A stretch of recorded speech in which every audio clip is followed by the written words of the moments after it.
أشهد أن لا إله إلا الله وحده لا شريك له ونشهد أن محمدا عبده ورسوله أما بعد فأعوذ بالله من الشيطان الرجيم بسم اللہ الرحمن الرحیم۔ السلام علیکم ورحمۃ اللہ وبرکاتہ۔ آپ کا اپنا host Tariq Canada life style آج 10 محرم کے حوالے سے، جیسا کہ آپ کو پتہ ہے 10 محرم کو حضرت امام حسین علیہ السلام کی شہادت کا دن ہے، تو میں بھی کچھ ان کی جو کربلا کا واقعہ ہے، ان کی شہادت پہ اور ان کی سیرت پہ کچھ چند پہلو جو ہیں وہ آپ کے سامنے رکھنا چاہتا ہوں۔ تو اس پہ حضرت محمد مصطفیٰ، ہمارے بہت ہی پیارے، ہمارے آقا و مولا، خاتم المرسلین، خاتم الانبیاء حضرت محمد مصطفیٰ صلی اللہ علیہ وآلہ وسلم نے فرمایا، میرے پاس حضرت جبرائیل امین علیہ السلام تشریف لائے تھے، انہوں نے مجھے بتایا کہ میری امت اس کو شہید کر دے گی۔ آپ علیہ الصلوۃ والسلام حضرت امام حسین، ان کا حلیہ مبارک کیا تھا؟ سیرت نگاروں نے لکھا ہے کہ آپ علیہ السلام انتہائی خوبصورت تھے، ذہانت و ذکاوت آپ کے چہرے پر جھلکتی تھی، کفت و شجاعت کے پیکر اور غیر معمولی خوبیوں کے مالک تھے۔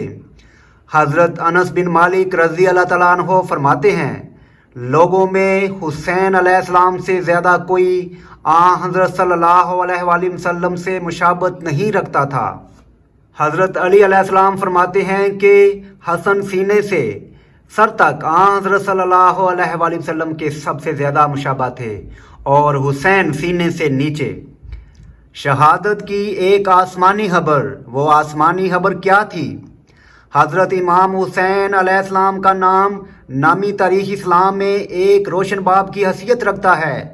متعدد روایات سے معلوم ہوتا ہے کہ اللہ تعالیٰ نے نبی کریم صلی اللہ علیہ وآلہ وسلم کو اس دردناک واقعہ سے آپ کی زندگی میں ہی مطلع فرما دیا تھا۔ حضرت ام الفضل بن حارث بیان کرتی ہیں، حضرت ام الفضل بن حارث رضی اللہ تعالیٰ عنہ بیان کرتی ہیں، ایک دن میں حضور صلی اللہ علیہ وآلہ وسلم کی خدمت میں حاضر ہوئی اور حضرت امام حسین کو آپ کی گود میں دے دیا۔ کچھ دیر بعد میں نے توجہ کی تو رسول کریم صلی اللہ علیہ وآلہ وسلم کی آنکھوں سے آنسو جاری تھے۔ میں نے پوچھا، یا نبی صلی اللہ علیہ وآلہ وسلم، میرے ماں باپ آپ صلی اللہ علیہ وآلہ وسلم پر قربان، کیا بات ہے؟ آپ صلی اللہ علیہ وآلہ وسلم نے فرمایا، میرے پاس حضرت جبرائیل امین علیہ السلام تشریف لائے تھے، انہوں نے مجھے بتایا کہ میری امت اس کو شہید کر دے گی۔ میں نے پوچھا، اس کو؟